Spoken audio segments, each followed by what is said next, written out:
Bienvenue sur Afrique Résurrection, je suis Safia Enjoy Life, chercheuse en histoire et culture africaine. Alors notre génération sait que Christophe Colomb n'a certainement pas découvert l'Amérique puisqu'il y avait déjà des gens qui existaient là-bas. Par contre, ce que très peu d'entre nous sait, c'est que des centaines d'années et même des milliers d'années avant Christophe Colomb, eh bien des Africains ont fait ce voyage vers les Amériques, ont rencontré les Amérindiens et ils ont... Non, je vais pas vous raconter la fin maintenant. On commence par le début. Alors, il y a eu au minimum 3 voyages africains vers les Amériques. Le tout premier à la préhistoire, effectivement, ce sont des populations africaines qui sont arrivées en Amérique et qui se sont installées les premières sur ce continent. Le deuxième voyage a eu lieu des centaines de milliers d'années plus tard, à une époque appelée l'Antiquité.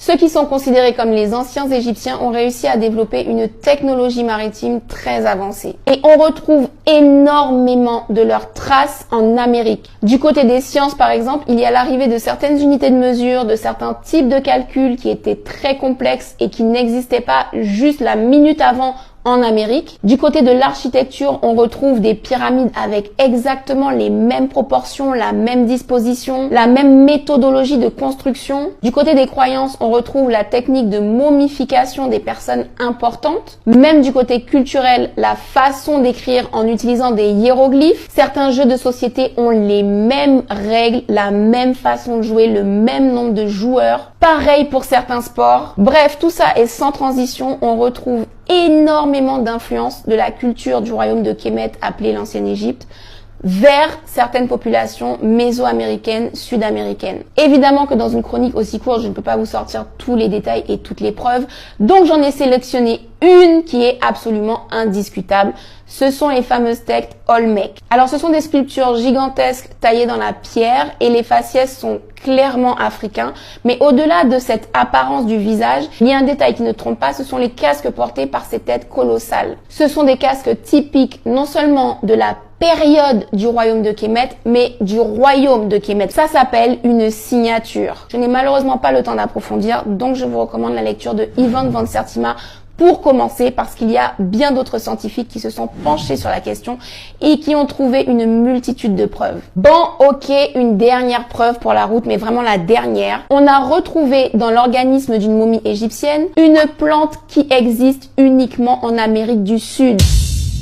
Je répète, une momie africaine qui date de l'Antiquité avait dans son organisme une plante sud-américaine, ce qui prouve que non seulement il y a quelqu'un qui a forcément été chercher cette plante, mais cette personne a réussi à revenir en Afrique avec. Donc va lire, va lire. Le troisième voyage des Africains vers les Amériques, cette fois-ci, il s'agit de l'époque impériale avec l'empereur Aboubakry II. Encore une fois, ce que je vais vous raconter est totalement documenté, donc ne vous contentez pas de ce que je vous dis, allez rechercher vous-même. Cet empereur qui était extrêmement riche et puissant a construit une flotte de milliers de navires. Il est parti en mer, malheureusement il n'est jamais revenu, personne ne sait ce qu'il est devenu, ni lui et sa flotte, mais encore une fois, je ne vais vous donner qu'une seule preuve par manque de temps, une preuve indiscutable.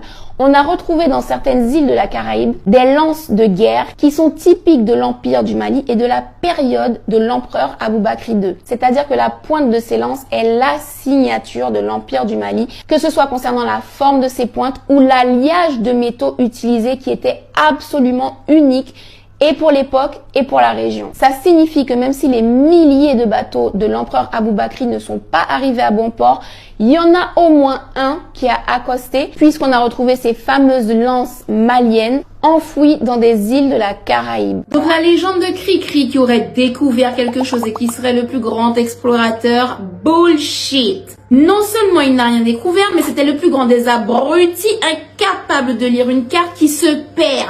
On te dit d'aller à gauche, tu vas à droite. Et comme si ce n'est pas assez, c'était un psychopathe assassin génocidaire qui a massacré des populations entières et qui y a pris du plaisir. Mais eux, ils en font leur héros. On m'a même fait apprendre le nom de ces 3 caravelles.